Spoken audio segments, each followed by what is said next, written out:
എൻ്റെ പേരിലേതാ, ഞാൻ ട്രിവാൻഡ്രത്ത് നിന്നാണ് വരുന്നത്. ഇതെൻ്റെ മോൾക്ക് വേണ്ടിയിട്ട് സാക്ഷ്യം പറയാനാണ് ഞാനിവിടെ വന്നിരിക്കുന്നത്. 2021 കോവിഡിൻ്റെ വാക്സിൻ എടുത്തതാണ് എൻ്റെ കുഞ്ഞ്. BHMന് പഠിക്കുന്ന സ്റ്റുഡൻ്റായിരുന്നു അവൾ. വാക്സിൻ എടുത്ത് 2 ദിവസം കഴിഞ്ഞപ്പോൾ അവളുടെ ബ്രെയിനിൽ ഇൻഫെക്ഷൻ ഉണ്ടായി. ആ ഇൻഫെക്ഷൻ്റെ ഫലമായിട്ട് അവളുടെ എക്സാം എഴുതിക്കൊണ്ടിരുന്ന എക്സാം ഹാളിൽ അവൾ തളർന്ന് വീണ് സംസാരശേഷിയും പോയി, ഒരു സൈഡ് പാരലൈസ്ഡും ആയിപ്പോയി.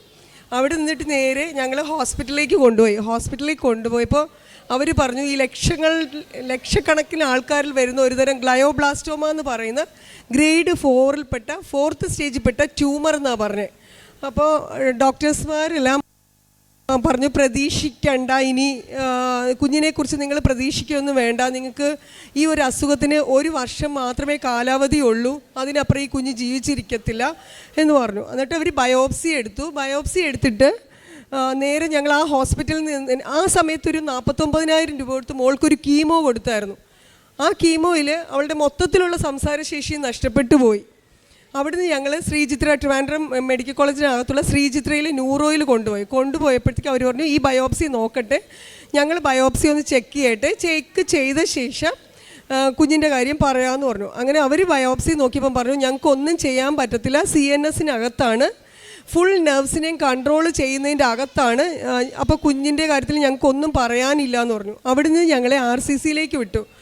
RCC പോയപ്പോൾ ഡോക്ടർ എന്നെ വിളിച്ച് അടുത്തിരുത്തിയിട്ട് പറഞ്ഞു, അമ്മേ ഈ അസുഖത്തിൻ്റെ സീരിയസ് മനസ്സിലാക്കണം,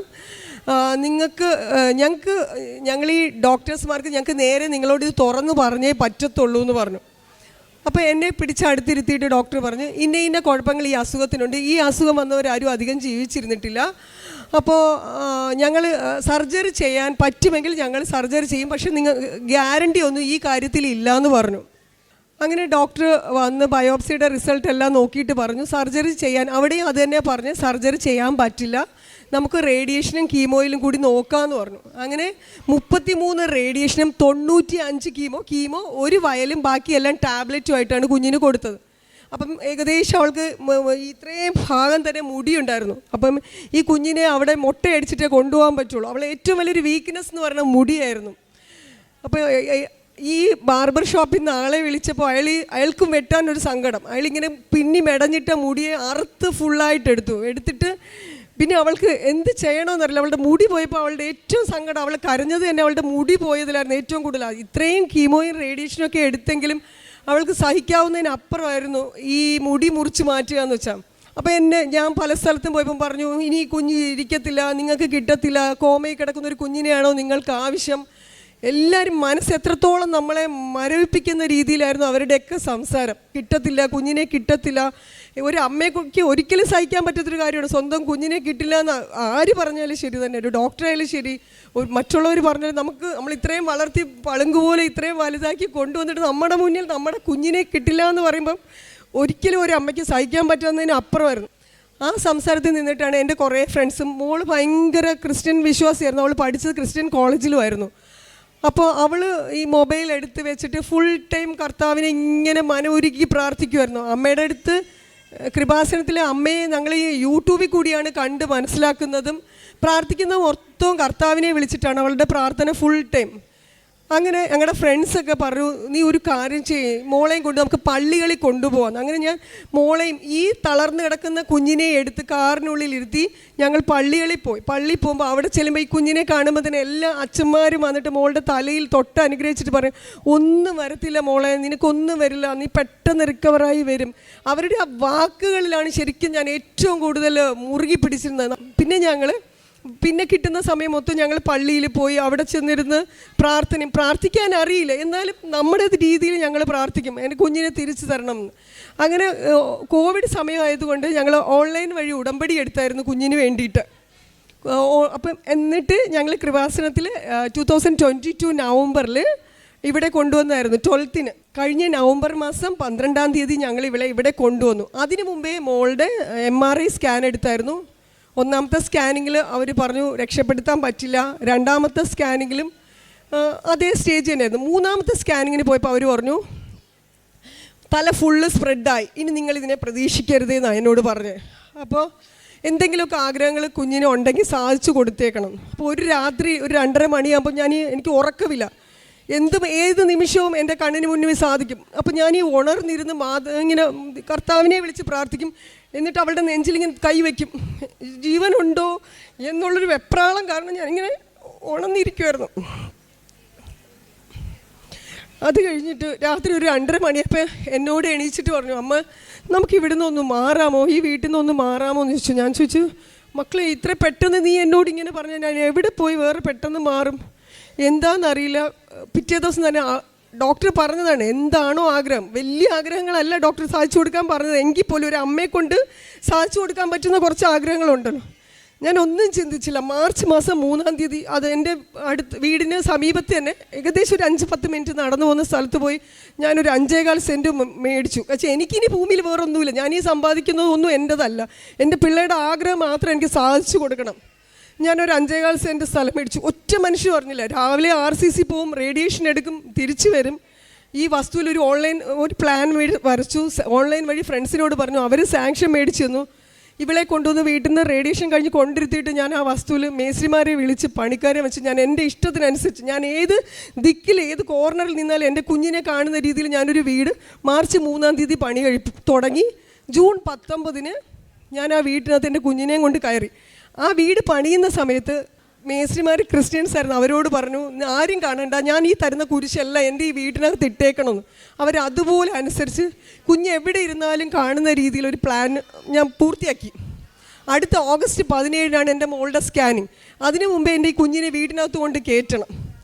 എന്ത് ചെയ്യാം? അപ്പോൾ മേസ്ത്രിമാർ എൻ്റെ കൂടെ രാവും പകലും ഇല്ലാതെ നിന്ന് ഒറ്റ മനുഷ്യരറിയാതെ ഞാനൊരു വീട് പൂർത്തിയാച്ചു. എൻ്റെ റിലേറ്റീവ്സോ എൻ്റെ ബ്രദറോ എൻ്റെ ഒറ്റ മനുഷ്യരും അറിയില്ല, എൻ്റെ കൂട്ടുകാർ, എൻ്റെ തൊട്ടടുത്തിരിക്കുന്ന നെയ്ബേഴ്സ് പോലും അറിയാതെ ഞാനൊരു വീട് പൂർത്തിയാക്കിയിട്ട് കുഞ്ഞിനെ കൊണ്ട് കയറിയിട്ടാണ് ഞാൻ എല്ലാവരോടും പറഞ്ഞു ഞാനിങ്ങനെ വീട് മാറിയെന്ന്. കാരണം ഞാൻ ആ സമയത്ത് ഒരു വീട് വയ്ക്കാൻ പോവുകയാണെന്ന് പറഞ്ഞു കഴിഞ്ഞാൽ ആരും എന്നെ സമ്മതിക്കത്തില്ല. കുഞ്ഞിൻ്റെ കാര്യമാണോ നിനക്ക് വലുത്, നിനക്ക് വീടാണോ ആവശ്യമെന്ന് അവരെല്ലാവരും ചോദിക്കത്തുള്ളൂ. പക്ഷേ എൻ്റെ മനസ്സിനകത്ത് എൻ്റെ കുഞ്ഞിൻ്റെ ആഗ്രഹമാണ് എനിക്ക് വലുതായിരുന്നത്. അപ്പം ഞാൻ പൂർത്തിയാക്കി ആ വീട്ടിൽ പോയി. ആ വീട്ടിൽ ചെന്ന് കയറിയ ശേഷം 2 ദിവസം കഴിഞ്ഞപ്പോൾ തന്നെ മോൾക്ക് ഭയങ്കരമായിട്ടുള്ളൊരു മാറ്റം. അപ്പം മുന്നത്തെ സ്കാനിൽ ഫുൾ തലയിൽ സ്പ്രെഡായി കഴിഞ്ഞു എന്നാണ് ഡോക്ടേഴ്സ് പറഞ്ഞത്. പിന്നെ അവളുടെ മാറ്റങ്ങൾ എനിക്ക് ഭയങ്കരമായിട്ട് തോന്നി. ഞാൻ പിന്നെ ഡോക്ടേഴ്സ് തന്ന മരുന്നിൽ നിന്ന്, അതിപ്പോൾ ഇവിടെ പറയാമോന്നറിയില്ല, കുറച്ച് ടാബ്ലറ്റ് ഡോസിനെ ഞാൻ മാറ്റി കുറച്ച് കൊടുത്തു. ഞാനൊരു ഹോസ്പിറ്റലിൽ വർക്ക് ചെയ്യുന്ന ആളാണ്. അപ്പോൾ എനിക്ക് കുറച്ചൊക്കെ മെഡിസിൻസിനെ കുറിച്ചൊക്കെ ചെറുതായിട്ടൊക്കെ കാര്യങ്ങൾ അറിയാമായിരുന്നു.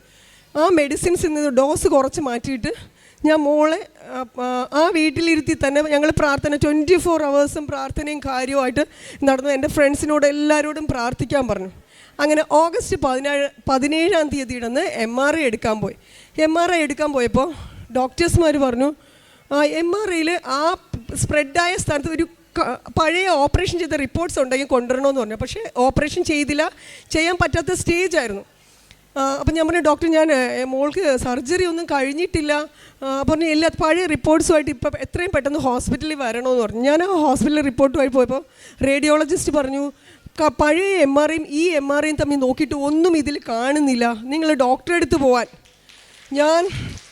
സത്യത്തിൽ ഞാനിങ്ങനെ വണ്ടി ഓടിച്ച് പോകണമെങ്കിൽ എൻ്റെ മനസ്സിലെ വിചാരം ഞാൻ ഏതെങ്കിലും ബസ്സിൻ്റെ അടിയിലാവും. ഈ റിപ്പോർട്ട് അറിയുന്നതോട് ഞാൻ ഏതെങ്കിലും ബസ്സിൻ്റെ അടിയിലാവും, ഞാൻ മരിക്കും. എനിക്ക് അത് മാത്രം, എനിക്ക് കയ്യോ കാലോ വിറയ്ക്കുന്ന, ആരും കൂടെയില്ല. ഞാൻ ആരോടും പറഞ്ഞില്ല, കൂട്ടിന് എല്ലാവരും വരും, പക്ഷെ ഞാൻ ആരോടും പറഞ്ഞില്ല. റിപ്പോർട്ടിൽ എന്താണെന്ന് ഞാൻ മാത്രം അറിഞ്ഞാൽ മതി, മറ്റുള്ളവരെ വേദനിപ്പിക്കരുത് എന്നൊരു ചിന്ത മാത്രമേ എൻ്റെ മനസ്സിനകത്ത് ഉണ്ടായിരുന്നുള്ളൂ. പോയി റിപ്പോർട്ട് അറിഞ്ഞപ്പോൾ പിന്നെ സന്തോഷമാണോ എനിക്കെന്താണെന്നറിയില്ല. ഞാൻ എൻ്റെ തിരിച്ച് വീട്ടിൽ വന്ന് കർത്താവിനോട് നന്ദി പറഞ്ഞിട്ടാണ് ഞാൻ ഇവിടെ വന്ന് ഉടമ്പടി എടുക്കുന്നതിന്. ഓഗസ്റ്റ് 17-ാം തീയതി ആയിരുന്നു 4ാമത്തെ സ്കാനിങ്. നവംബർ 12-ാം തീയതി ഞങ്ങൾ ഇവിടെ വന്നു. അമ്മയോട് കരഞ്ഞു പറഞ്ഞു, ഇവിടെ സത്യത്തിൽ ഞങ്ങൾ ഹിന്ദുക്കളല്ലേ, മാതാവിനെ എൻ്റെ കയ്യിൽ ഇവിടം വരെ കൊണ്ടെത്തിക്കാൻ തന്നെ എൻ്റെ കയ്യിൽ മാതാവിനെ കിട്ടി. പ്രാർത്ഥിച്ചു, അച്ഛനെ കണ്ടു, അച്ഛൻ മോളെ അനുഗ്രഹിച്ചു, മോൾ ഇവിടെ വന്ന് സാക്ഷ്യം പറയണമെന്ന് പറഞ്ഞു. അപ്പം ഞാനിവിടെ 6 നിയോഗം വെച്ചായിരുന്നു. ആ 6 നിയോഗത്തിലും ഇവിടുന്ന് അവിടെ എത്തും മുമ്പേ ഒരു കാര്യം നടന്നു, ഫോണിൽ കൂടി ഒരു കാര്യം നടന്നു.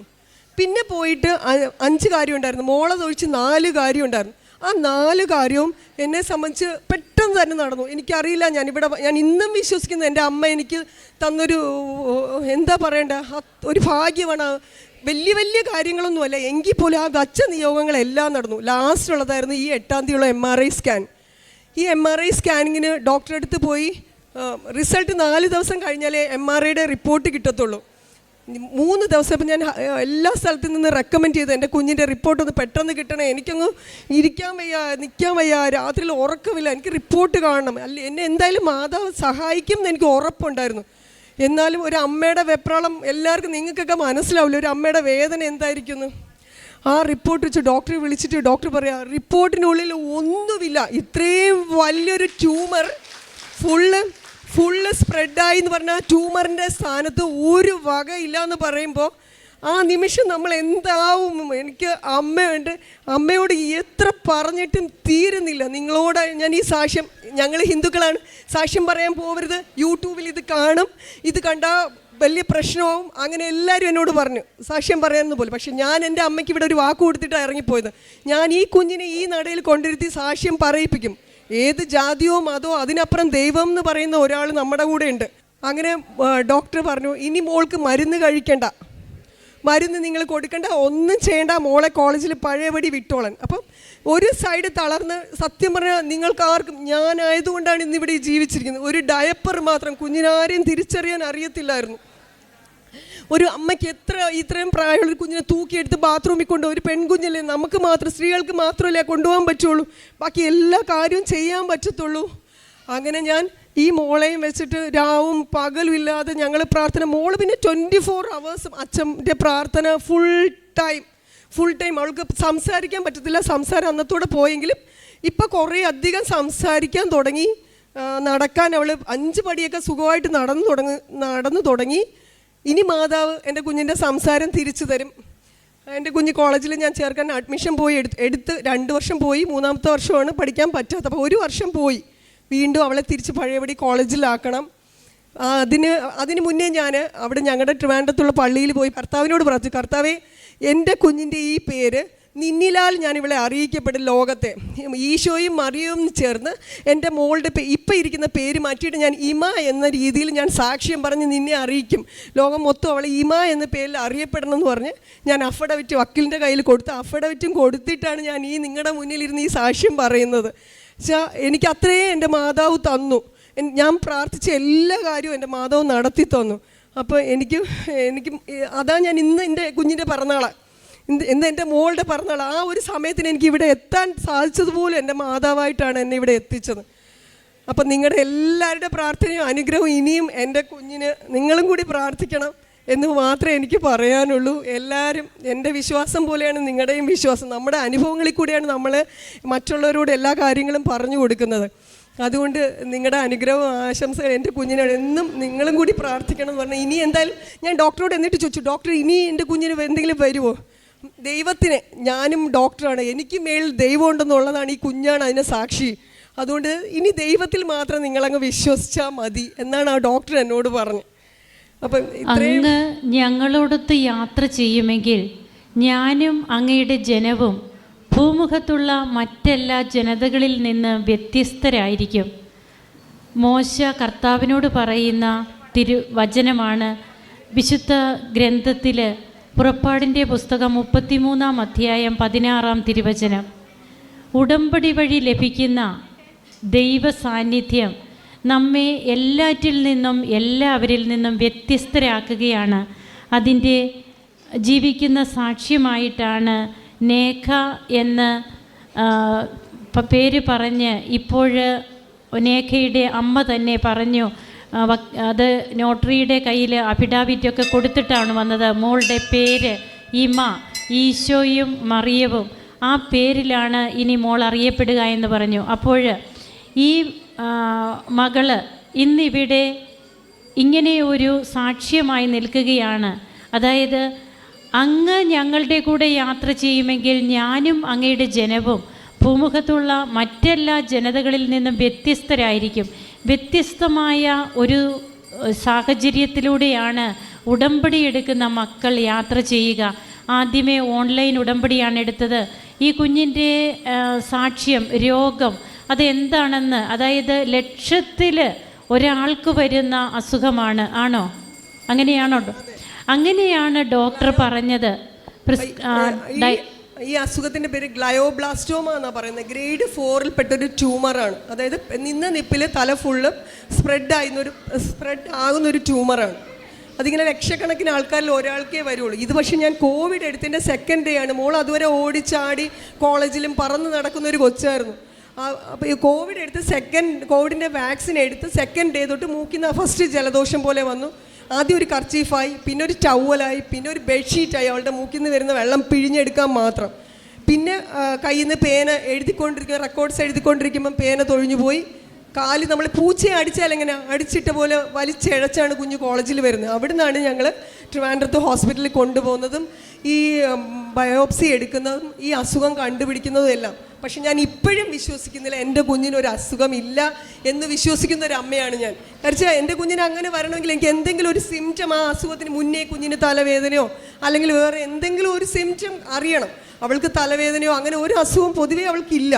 പിന്നെ ഇതെങ്ങനെ വന്നു എന്ന് എനിക്കറിയില്ല. ചിലപ്പം ദൈവം എന്നെ പരീക്ഷിക്കാൻ വേണ്ടി വിട്ടു തന്നതായിരിക്കും. എൻ്റെ കുഞ്ഞിനെ ഇങ്ങനെ ലോകം അറിയാൻ വേണ്ടിയിട്ട് വിട്ടു തന്നതായിരിക്കും. അങ്ങനെ മൂന്നാമത്തെ MRIയിൽ എല്ലായിടത്തും സ്പ്രെഡായി എന്നാണ് ഡോക്ടർ പറയുക. അങ്ങനെ സ്പ്രെഡായതാണ് ഇപ്പോൾ വീണ്ടും സ്കാനിങ് ഒക്കെ നടത്തി ഇവിടെ വരുമ്പോൾ കുഞ്ഞിന് അങ്ങനെ ഒരു അസുഖമേ ഇല്ല, അതിൻ്റെ ഒരു സ്കാർ പോലും കുഞ്ഞിനില്ല എന്നാണ് ഇപ്പോൾ സ്കാനിങ് റിപ്പോർട്ടിൽ പറഞ്ഞ് ആ മകളെയും കൊണ്ടാണ് ഇവിടെ വന്ന് ഈ അമ്മ സാക്ഷ്യപ്പെടുത്തുക.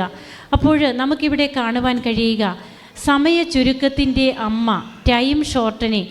അതായത് ഇത് ഡോക്ടേഴ്സ് പറഞ്ഞത് ഈ കുഞ്ഞ് കുറച്ച് നാളുകളെ ജീവിക്കുകയുള്ളൂ എന്ന് പറഞ്ഞു. ഇവിടെ അതുപോലെ തന്നെ ഒരു വലിയ ട്രീറ്റ്മെൻറ്റ് എടുത്താലും അതിൽ പ്രത്യേകിച്ചൊന്നും ഉണ്ടാകാൻ വഴിയില്ല എന്നുള്ള രീതിയിലൊക്കെ ഡോക്ടേഴ്സ് അഭിപ്രായപ്പെട്ട കുഞ്ഞാണ് ഇപ്പോൾ ഇവിടെ ഇരിക്കുക. അമ്മയുടെ മാധ്യസ്ഥം, അതിലൂടെ ഈശോ വർഷിക്കുന്ന കൃപകൾ, അതിൻ്റെ ഒരു സാക്ഷിയാണ് ഈ മകൾ. അപ്പോൾ ഇവിടെ നമുക്ക് കാണുവാൻ കഴിയുക it is not by merit but by grace. അതായത് നമ്മുടെ യോഗ്യതയല്ല, കർത്താവിൻ്റെ കൃപകളാണ്. ദൈവത്തിൽ വിശ്വസിക്കുന്നവർക്ക്, അവൻ്റെ നാമത്തിൽ വിശ്വസിക്കുന്നവർക്ക് കൃപയ്ക്കുമേൽ കൃപ എന്നാണ് വിശുദ്ധ ഗ്രന്ഥം പറയുക. ജ്ഞാനസ്നാനത്തിലൂടെ അല്ലാതെ ഈശോയെ അറിഞ്ഞ് ഈശോയാണ് സത്യദൈവമെന്ന് ലോകത്തോട് മൊത്തം പ്രഘോഷിക്കുന്ന ഈ അമ്മയും മകളും ഇവരെ പ്രതി നമുക്കും കരങ്ങളടിച്ച് ദൈവത്തെ മഹത്വപ്പെടുത്താം. അത്യുന്നതനായ ദൈവത്തെ സ്തുതിക്കാം. ഈശോയെ നന്ദി, ഈശോയെ സ്തുതി, ഈശോയെ ആരാധന.